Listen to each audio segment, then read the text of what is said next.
Hello friends. मैं हूं देवेश यादव जी और आज है 12 जुलाई 2025 और आज हम देखेंगे डेली के करेंट ऑफ ईयर। तो चलिए शुरुआत करते हैं। उससे पहले आपसे एक छोटी सी रिक्वेस्ट है, यदि आप इस चैनल पर नए हैं तो कृपया कर चैनल को लाइक कीजिए, कमेंट कीजिए, शेयर कीजिए और चैनल को सब्सक्राइब कीजिए और बेल आइकन को दबाइए ताकि अगला नोटिफिकेशन आपको मिले। और यदि इस सेशन का बोर्ड पीडीएफ चाहते हैं तो आप देवेश यादव जी टेलीग्राम चैनल को सब्सक्राइब कर सकते हैं, इंस्टा देवेश यादव जी 9 और फेसबुक देवेश यादव जी 9 को फॉलो कर सकते हैं। तो चलिए देर न करते हुए हम लोग स्टार्ट करते हैं। इससे पहले हम डालते हैं कुछ प्रमुख हेडलाइंसों पर नज़र। भारत की सबसे लंबी सड़क सुरंग जोजिला सुरंग का 2027 तक शुरू होने की उम्मीद। राष्ट्रपति द्रौपदी मुर्मू 7 अगस्त को हथकरघा पुरस्कार 2024 प्रदान करेगी। आईसीओ 8 प्रमुख उद्योगों का संयुक्त सूचकांक जून 2024 की तुलना में जून 2025 में 1.7% बढ़ा। संस्कृति मंत्रालय कलाकारों के लिए आईपी शिक्षा प्रकोष्ठ की स्थापना करेगा। आईएसएफआर के अनुसार 2023 में देश के मैंग्रोव आच्छादन वन में 16.8 वर्ग किलोमीटर की वृद्धि हुई। भारतीय श्रम सम्मेलन का 46वां सत्र 20 व 21 जुलाई को नई दिल्ली में आयोजित किया गया। ईएफओ में मई 2025 तक कुल 20.06 लाख सदस्यों का नया रिकॉर्ड बना। अल्पसंख्यक कार्य मंत्रालय ने लोक संवर्धन पर्व का आयोजन श्रीनगर में किया। राष्ट्रीय जलमार्ग पर रिवर क्रूज यात्रियों की संख्या पिछले वर्ष की तुलना में 19.4% वृद्धि हुई। एमओएसबीआई ने 5 मई 2025 को नई दिल्ली में सांख्यिकी सुदृढ़ीकरण विषय पर सम्मेलन आयोजित किया। अब जानते हैं हम इसे विस्तार पूर्वक। चलिए स्टार्ट करते हैं। भारत की सबसे लंबी सड़क सुरंग जोजिला सुरंग 2027 तक शुरू होने की उम्मीद है। ये जोजिला जो सड़क है वो जम्मू कश्मीर को श्रीनगर से लेह तक जोड़ता है। ये जो जिला सड़क जो है 11,578 फीट की ऊंचाई पर बना है और लगभग 30 किलोमीटर से अधिक लंबाई है। यह द्रास और कारगिल होते हुए श्रीनगर को जाता है। जो जिला सड़क एशिया की सबसे दो तरफा लंबी सुरंग है। राष्ट्रपति द्रौपदी मुर्मू 7 अगस्त को हथकरघा पुरस्कार 2024 प्रदान करेंगी।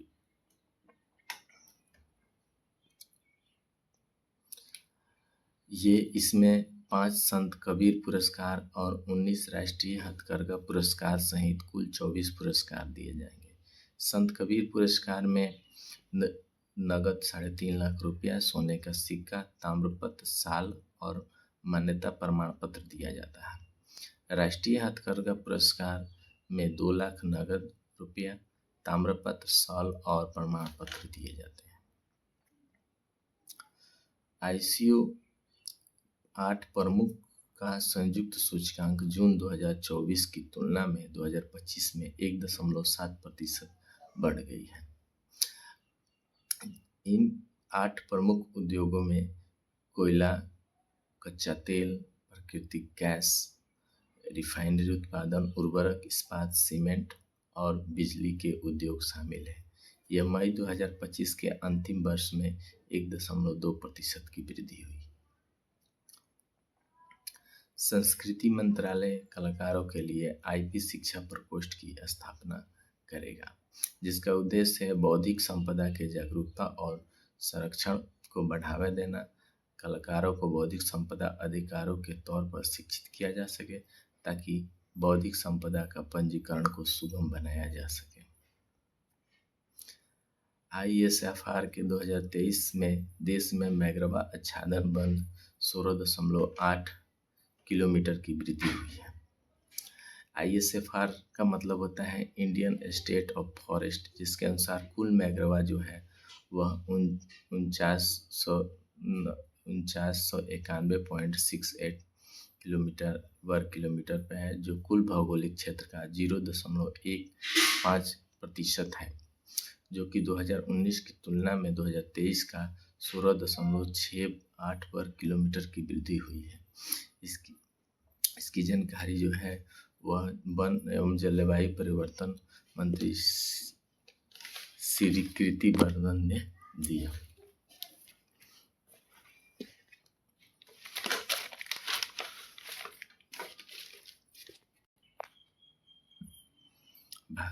भारतीय श्रम सम्मेलन का 46वां सत्र 20 व 21 जुलाई को नई दिल्ली में आयोजित किया जाएगा। श्रम एवं रोजगार राज्य मंत्री सुश्री शोभा करंदलाजे ने इसकी जानकारी दी। आयोजन केंद्रीय ट्रेड यूनियन संगठन के से ILC आयोजित किए गए। इस श्रम एवं रोजगार राज्य मंत्री सुश्री शोभा करंदलाजे ने दिया। EFO में मई 2025 तक कुल 20.06 लाख सदस्यों का नया रिकॉर्ड बना। EFO यानी एम्प्लॉयड प्रोविडेंट फंड ऑर्गेनाइजेशन, इसे 2018 में पेरोल डाटा ट्रैकिंग शुरू हुआ था और अब तक इसमें 20.06 लाख यह आंकड़ा पहुंच चुका है। यह आंकड़ा पिछले अप्रैल 2024 की तुलना में 2025 की तुलना में वर्तमान पेरोल वर्धन में 4.79% की बढ़ोतरी हुई है। अल्पसंख्यक कार्य मंत्रालय ने लोक संवर्धन पर्व का आयोजन श्रीनगर में किया। इस पर्व में 25 राज्यों और केंद्रशासित प्रदेशों के 100 से ज़्यादा कारीगरों ने अपनी कला और स्वदेशी उत्पादों की एक विस्तृत श्रृंखला पेश की, जिनमें पेपर मैसी, सुजनी, कढ़ाई, पश्मीना शाल, पंजाबी जूती इत्यादि मौजूद थे। राष्ट्रीय जलमार्ग पर रिवर क्रूज यात्रियों की संख्या पिछले वर्ष की तुलना में 19.4% की वृद्धि हुई। यह 2027 तक अंत तक 80 अतिथियों को पोत का परिचालन होगा। वाइंग ब्रह्मपुत्र राष्ट्रीय जलमार्ग 2 पर परिचालित की जाएगी। MOSPI ने 5 मई 2025 को नई दिल्ली में सांख्यिकी सुदृढ़ीकरण विषय पर एक सम्मेलन का आयोजन किया। MOSPI का मतलब है ministry of static and programming implementation. इसका उद्देश्य है विभिन्न सामाजिक, आर्थिक और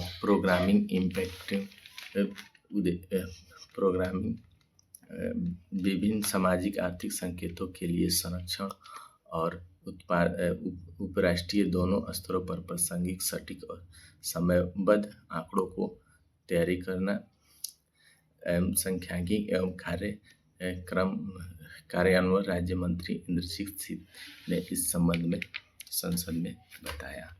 तो आज के लिए बस इतना ही। अब हम चलते हैं, इस पर आधारित कुछ प्रश्न हैं, उन प्रश्नों को देखते हैं कितना तक हम उत्तर जानते हैं। तो चलिए स्टार्ट करते हैं 22 जुलाई 2025 की most important daily current affair.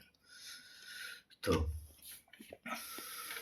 प्रश्न है कि भारत की सबसे लंबी सड़क सुरंग कौन सी है जिसमें 2027 तक शुरू होने की उम्मीद है। तो भारत की सबसे लंबी सुरंग जो है वो जोजिला सुरंग है, जो 2027 तक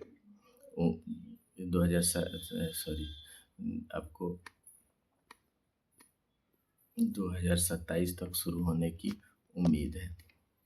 नेक्स्ट प्रश्न है हमारा कि राष्ट्रपति द्रौपदी मुर्मू किस तिथि को हथकरघा पुरस्कार 2024 प्रदान करेगी। तो राष्ट्रपति द्रौपदी मुर्मू जो है 7 अगस्त को वो हथकरघा पुरस्कार 2024 प्रदान करेगी, इसलिए इसका आंसर हो जाएगा आपको 7। नेक्स्ट हमारा प्रश्न है नेक्स्ट हमारा प्रश्न है कि ICO 8 के प्रमुख औद्योगिक संयुक्त सूचकांक जून 2024 की तुलना में जून 2025 में कितना प्रतिशत बढ़ा है? तो ये आपको बढ़ा है 1.7% बढ़ा है। तो इसका आंसर जो हो जाएगा वो हो जाएगा 1.7%। नेक्स्ट हमारा प्रश्न है कि हाल ही में किस मंत्रालय ने कलाकारों के लिए IP शिक्षा प्रकोष्ठ की स्थापना की है? तो संस्कृति मंत्रालय ने कलाकारों के लिए IP शिक्षा प्रकोष्ठ की स्थापना की है। तो इसका आंसर हो जाएगा आपको संस्कृति मंत्रालय। नेक्स्ट हमारा प्रश्न है कि हाल ही में ISFR के अनुसार 2023 में देश के मैंग्रोव आच्छादन वन में कितना वर्ग किलोमीटर की वृद्धि हुई है? तो ISFR के अनुसार देश के 2023 में देश के मैंग्रोव आच्छादन वन में 16.68% की वर्ग किलोमीटर की वृद्धि हुई है। तो इसका आंसर हो जाएगा 16.68। नेक्स्ट हमारा प्रश्न है कि हाल ही में भारतीय श्रम सम्मेलन का कौन सा सत्र 20 व 21 जुलाई को नई दिल्ली में आयोजित किया जाएगा? तो भारतीय श्रम सम्मेलन का 46वां जो सत्र है वह 20 और 21 जुलाई को नई दिल्ली में आयोजित किया गया। तो इसका आंसर जो होगा वो हो जाएगा 46वां। नेक्स्ट हमारा प्रश्न है कि हाल ही में EPFO में मई 2025 तक कुल कितने लाख सदस्यों का नया रिकॉर्ड बना है? तो EPFO में मई 2025 तक 20.04% बना हुआ है। तो इसका आंसर होगा 20.04%। नेक्स्ट हमारा प्रश्न है कि हाल ही में अल्पसंख्यक कार्य मंत्रालय ने लोक संवर्धन पर्व का आयोजन कहाँ किया है? तो लोक संवर्धन पर्व का जो आयोजन है वह आपको श्रीनगर में किया गया है। बाकी जो है राष्ट्रीय जलमार्ग पर रिवर क्रूज यात्रियों की संख्या पिछले वर्ष की तुलना में कितने प्रतिशत की वृद्धि हुई है? तो राष्ट्रीय जलमार्ग पर रिवर क्रूज में यात्रियों की संख्या के प्रतिशत जो वृद्धि हुई है वो हुई है 19.4। इसका आंसर हो जाएगा 19.4। नेक्स्ट हमारा प्रश्न है कि हाल ही में किसने 5 मई 2025 को नई दिल्ली में सांख्यिकी सुदृढ़ीकरण विषय पर एक सम्मेलन का आयोजन किया है? तो वो आयोजन किया है MOSPI ने। इसका आंसर हो जाएगा MOSPI। और आज का हमारा लास्ट प्रश्न था ये। अब हम थोड़ा देखेंगे कल के प्रश्नों का क्विक रिवीजन। तो चलिए स्टार्ट करते हैं।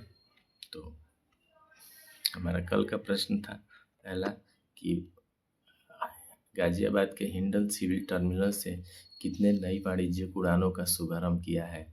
तो गाजियाबाद हिंडन सिविल टर्मिनल से 10 नई वाणिज्यिक उड़ानों का शुभारंभ हुआ है। आंसर हो जाएगा इसका 10। नेक्स्ट हमारा प्रश्न है कि हाल ही में कहाँ पर fit on Sunday on cycling के 32वें संस्करण का आयोजन किया गया है?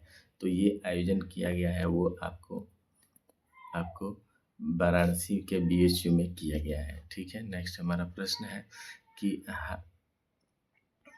हाल ही में वाराणसी के किस केंद्र से काशी घोषणा पत्र का शुभारंभ किया गया है? तो वाराणसी के रुद्राक्ष अंतर्राष्ट्रीय सम्मेलन केंद्र से काशी घोषणा पत्र का शुभारंभ किया गया है। तो नेक्स्ट हमारा प्रश्न है कि हाल ही में भारतीय रक्षा संपदा से किस बैच के प्रशिक्षित अधिकारियों को उपराष्ट्रपति ने संबोधित किया है? तो 2024 बैच के प्रशिक्षु अधिकारियों को उपराष्ट्रपति ने संबोधित किया है। तो आंसर हो जाएगा 2024।